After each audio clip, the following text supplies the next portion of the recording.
I don't want a bride price. I'm 42 years old this year and I have a condo and a car. Hey, don't leave. Oh girl, let me tell you the truth. I don't want to introduce partners to older leftover women.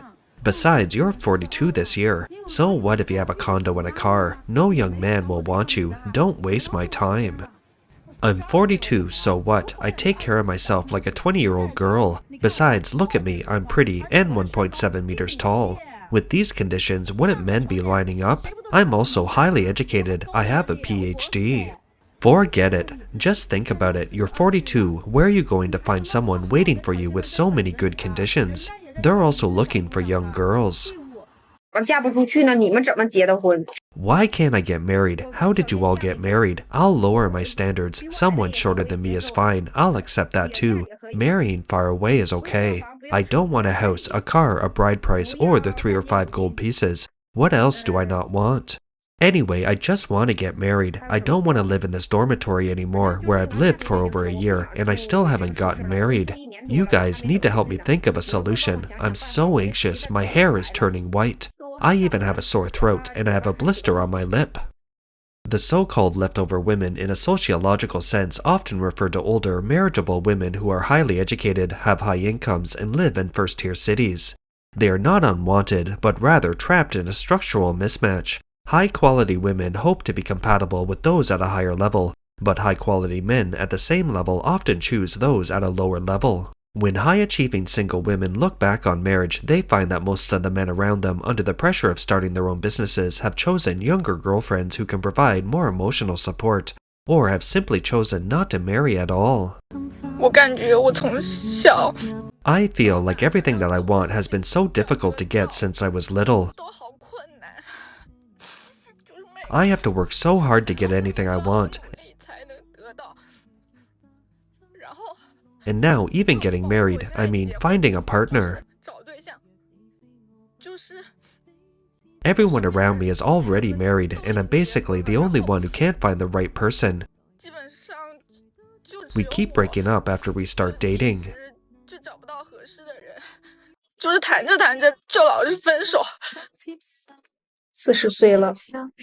I'm 40 now. After this year, I'll give in. This year will be my last struggle. Whether it's introductions or blind dates, if nothing unexpected happens, I might get married this year. Maybe that person won't be someone I particularly like, but I feel that with the lights of countless homes, there should be one that is lit just for me.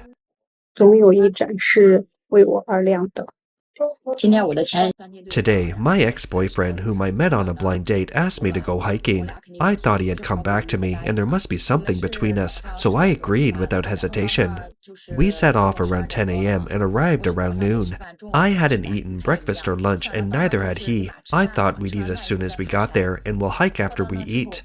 But when we got there, he said he wasn't hungry and suggested we eat later. We hiked for over an hour, and I thought he must be hungry by then. I asked him again, and he still said he wasn't hungry. We hiked for another hour, and then I said, "How about we go eat first? I'm really starving. I can't take it anymore. It's on me." He said, "Okay, let's go eat." The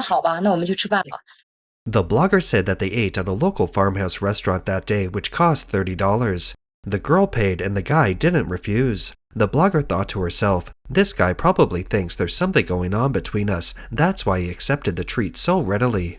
After eating, they wandered around for about half an hour before going home. An hour had passed since the girl got home, but the guy hadn't texted her or even asked if she'd made it home yet. This made the blogger a little strange. If he wasn't interested in her, he would have suggested splitting the bill, so what was he thinking?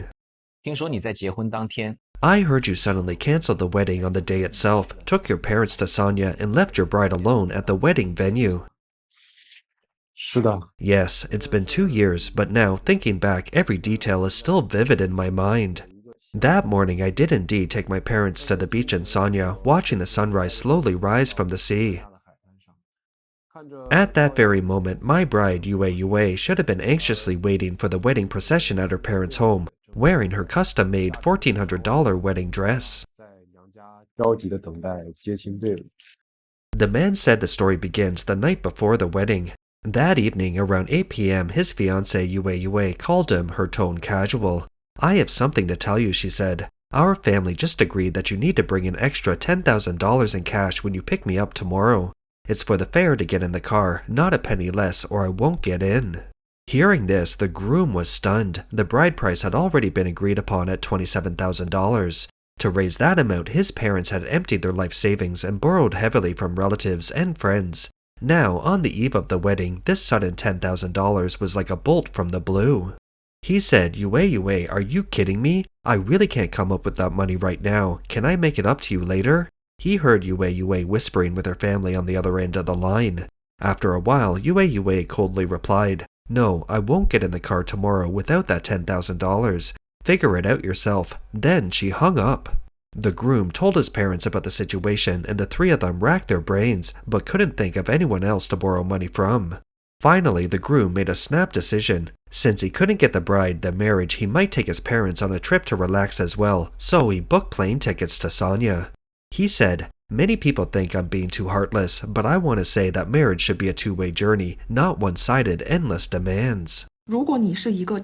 If you're an older single beautiful woman and still want to pursue marriage, my advice is not to stubbornly stick to blind dates. It will really break your mental state. Because blind dates are a completely misaligned approach and a thankless task. Because blind dates tend to suppress your strengths, such as your looks, while exposing your age disadvantage, you're likely to be screened out by matchmakers or male guests right away. This isn't just my opinion, there's no way around it. That's how the blind date market works. Once you're over 28 or 29, you're no longer in the top tier. No matter how good your other qualities are, they'll naturally discriminate against you because of your age. It's very realistic. The blogger suggests that older single women pursue a free dating approach, such as attending high-end salons and industry summits. Meet new men as friends or colleagues. Their first impression is of your appearance, demeanor, and conversation. Men are more easily attracted to these qualities, while age becomes a secondary factor. She believes that meeting people this way allows for a relaxed atmosphere, while mutual attraction can develop naturally, facilitating the development of a relationship. You earn $440 a month and you want to find a man with an annual salary of $140,000? I'm 34 this year. Where are you from? I'm from Jiangxi. What topic do you want to discuss with Sister Shaw during the live stream? Finding a good boyfriend, finding a boyfriend. What are the criteria? Height can't be less than 1.8 meters and he has to have 8-pack abs. Weight should not exceed 80 kilograms. He must be a sunny and handsome guy, only that kind is worthy of me. Income should be at least $140,000 a year. Wait, sister, I want to ask, you're 34 years old now. What do you do for a living? I'm a junior teacher at a tutoring institution. My monthly salary is around $440. You earn $440 a month and you want to find a man with an annual salary of $140,000? Sister Shaw said that in Guangzhou, a first-tier city, the average salary is $1,100, and those earning over $1,400 a month make up less than 5% of the city's workforce. Sister Shaw thinks this netizen's requirements are too high. The criteria for choosing a partner should be more realistic to find a suitable match. I've noticed a real change in my mindset regarding blind dates lately. Before, I insisted on developing connections online before meeting in person, but now I'm more willing to move things along quickly. I used to be very averse to meeting in person first, always feeling I needed to chat online for a week or two until we clicked before meeting in person. If we didn't click, it was simply a no-brainer and we shouldn't waste each other's time. But now I've changed. From my own experience, it's really hard to have a lively chat with a complete stranger on the phone. After all, I'm not at the age where I love chatting away on my phone anymore. Online chatting with a screen between us makes it impossible to truly understand the other person's temperament and state of mind. The blogger says her current blind date method is simple. First, we add each other's contact information, spend a day or two exchanging basic information, such as interests, lifestyle habits, and criteria for our partner, doing an initial screening. Then we will meet as soon as possible. If you click with someone, chatting face-to-face is more natural, leads to more topics of conversation, and makes the time spent together more comfortable. If you don't click, it's better to end things sooner rather than later, so as not to waste each other's time. If you're willing to sign an agreement with me, I can save you 30 years of hard work. Hello, miss, could you tell me about your situation? I'm an only child born in Changsha in 1996. My parents make braised duck in Chengde. I don't have any requirements regarding the man's height or weight, but he must sign an agreement with me. What kind of agreement is it? To be honest, I'm not afraid of helping a man, but I'm afraid that after helping him, he won't be able to resist outside temptations and will have an affair. So this agreement clearly states that if the other party cheats in the marriage, he will leave with nothing. I'm doing this because I don't want to meet a heartless man. I hope this man can sincerely spend his life with me. This blogger said that she is 37 years old, but is still unmarried. As she gets older, she feels that she may end up alone. When I see other people's happy lives, I feel so happy. When I was young, I thought I was quite capable. In my early 30s, I owned a home worth nearly 10 million yuan. But later, my mother went into business, so I sold it to help her pay off her debts. After paying them off, I realized I had nothing left but a sales job. I worked at the bank. It's a sales job too. If you don't meet sales targets, you won't make money, and this industry is declining.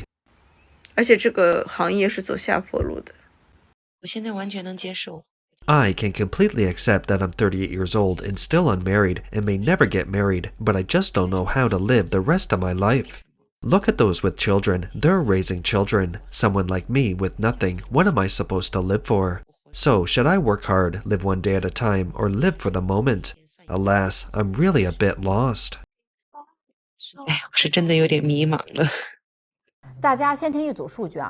Everyone, listen to some data first. There are now over 130 million single women in our country, and the number of women who can't get married may increase in the future.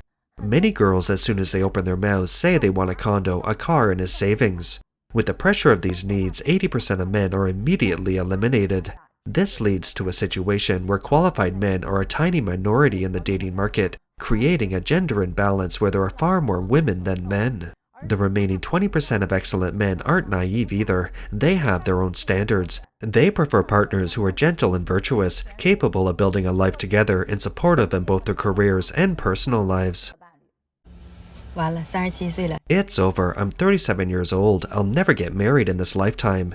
Today, my classmate said she'd introduce me to someone from a rural area in Yingkou, working for a state-owned enterprise earning $800 a month. My heart sank. I really can't live like that.